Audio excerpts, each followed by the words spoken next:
Imagine a free cancer treatment with virtually no side effects, and it can be used at the same time as other treatments. Does it exist? Yes, it does, with amazing promise. Supporters say sugar is cancer food. So if you cut out the carbs, you can actually kill off the cancer. And they have some amazing success stories to back them up. Lori Johnson has more.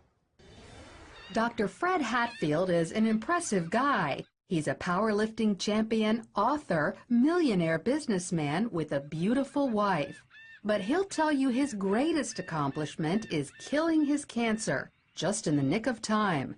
The doctors gave me 3 months to live because of widespread metastatic cancer in my skeletal structure. 3 months. 3 different doctors told me that same thing.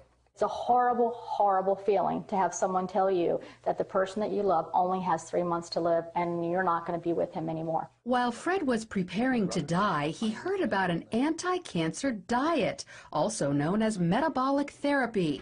With nothing to lose, he gave it a try and was shocked when it actually worked. And the cancer was gone completely. To this day, there's no trace of it, and it's been over a year. Although it wasn't easy, Fred stopped eating carbohydrates because carbohydrates turn into glucose inside your body. Cancer cells love glucose and need it so badly that if you stop giving it to them, they die. And it just absolutely amazes me that medical science is just now finding this out. Fred's recovery was not a surprise to Dr. Dominic D'Agostino.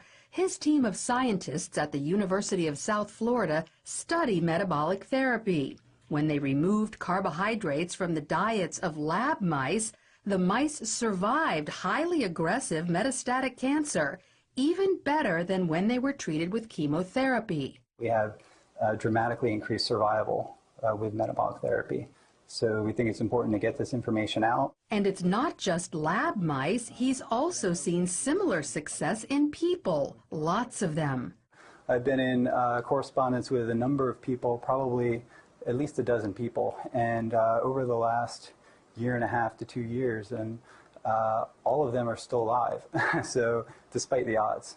And so this is very encouraging. All cells, including cancer cells, are fueled by glucose. But if you deprive them of glucose, they switch to the alternate fuel, ketone bodies, all except cancer cells. A defect prevents them from making the switch to using ketone bodies as fuel, and therefore cancer cells can only survive on glucose. All other cells can use either glucose or ketone bodies. Your normal cells have the metabolic flexibility to adapt from using glucose to using ketone bodies. But cancer cells lack this metabolic flexibility, so we can exploit that. People like Fred, who deprive their cells of glucose and fuel them with ketone bodies instead, eat what's known as a ketogenic diet. It consists of almost 0 carbohydrates, but lots of natural protein and fat. You can go online and there's just cookbooks, and it's clean eating, just very clean eating. None of the sugars, the salts, the trash food. Natural proteins are ones in their original form, but processed meats like cold cuts and hot dogs are off limits because often carbohydrates have been added to them.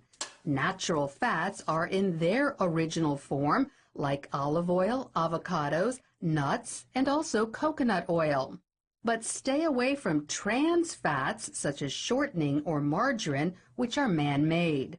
Some people are afraid to try the ketogenic diet because they think all this fat is bad for their heart.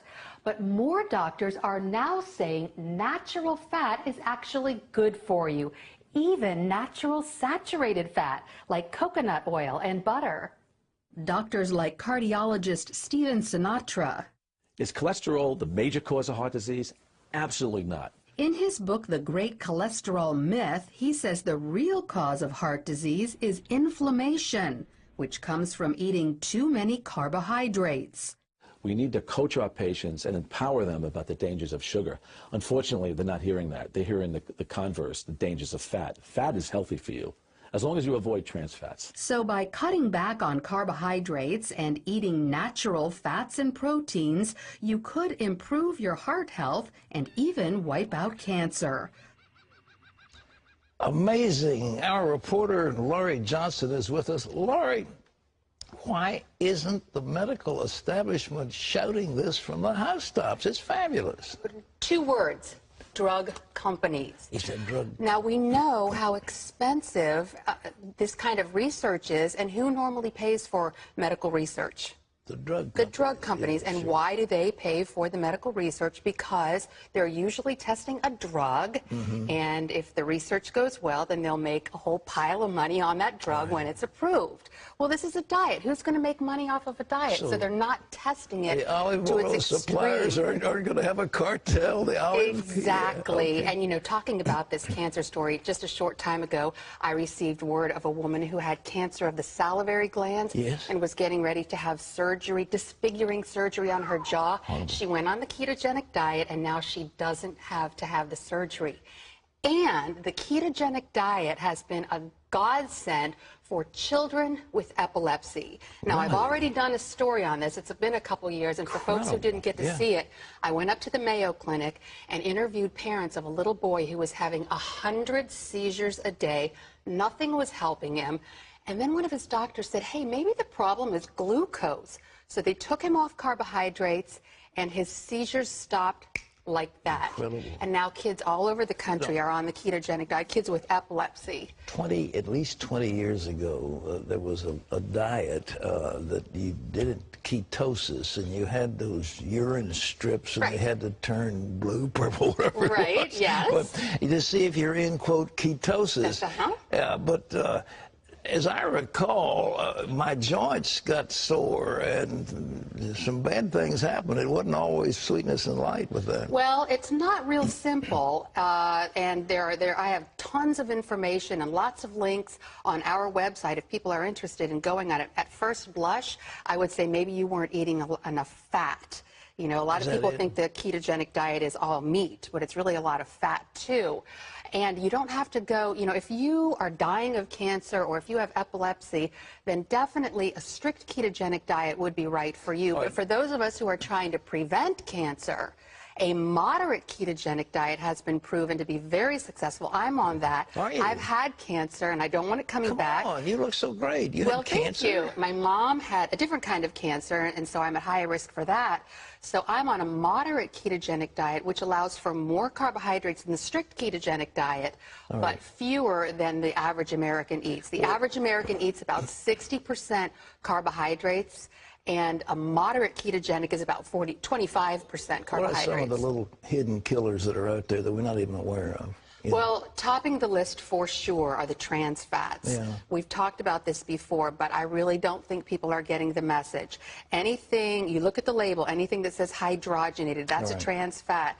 Those are molecularly just one molecule away from plastic. Your cells cannot communicate when you're eating trans fat, and they are in everything. And then we've also talked about the high fructose corn syrup, the sugar, which is in everything. Well, and those bread, two things are the eating, worst. You're eating standard bread. They've got corn syrup in it. Everything's got corn syrup in it. That's right. Well, how do you, I mean, you've really got to be a detective reading all the labels. Right. Well, you know, it's the same way with a lot of things in our society. I mean, it used to be you could just turn on the TV and watch whatever's on. Now you have to be more discerning. That's right. Used to be you could walk into the grocery store and just eat anything that was on the shelf. Now you have to be more discerning. Well, we did a feature here and held up the cans of soup on MSG, which is an excitotoxin. Does that have any bearing on all of these things you're talking about? The MSG and yes, they have come out with all kinds of research about how bad that is. And if you go on our website, cbn.com, there are a list of things that contain MSG, hydrolyzed yeast extract. The rule of thumb is if you don't know what it is, don't eat it. If it's a chemical name. Butter. Yeah. All right, I got you. Olive oil. But I do want to say, I have a lot of information on our website about the ketogenic diet, a strict ketogenic diet for people with cancer, and epilepsy, or a moderate ketogenic diet for people who are wanting to prevent cancer. And you know how I was saying in the story there are no side effects? There actually is one side effect of the ketogenic diet. Makes you thin. You lose weight. You got it. You got it. Because that glucose, your body has to burn glucose before it burns fat. So if you've got all that glucose in your blood, it's never going to burn that fat. You say it's the fat that keeps your, I mean, the joints swell. The joints get, with too many of these ketones, it's like the sludge in a furnace. You've got to burn it up cleanly. And it takes the fat to do that. It sure does. Okay. And really, it's recommended that if you're going to go on the ketogenic diet, learn about it first. And again, I have a lot of links on our website where people can, you know, read certain books about it and find all about it before they try it. I've watched people that we love wasting away with cancer, and you're praying and asking God to heal them, and the healing doesn't take place. And that stuff is just, it's like a killer. And if this thing would kill cancer, that would be the most wonderful thing. I mean, what Absolutely. a boon. I believe it, and that's why I'm on it myself, to prevent it. I'm very inhospitable to cancer cells. If they want to come visit me, I am not going to feed them. Kill them all. All right. Laurie Johnson. Ladies and gentlemen, you can look up her website. What, Laurie Johnson? It's actually cbn.com, and this story will pop up. And there are all kinds of links and information, cookbooks. You can even cook things like cupcakes and breads on the ketogenic diet because they use special ingredients. So for the kids who have epilepsy, that's especially nice for them. My soup, my minestrone soup, has absolutely none of these nasty things in it, and it is so good for you. It also has a little olive oil, too.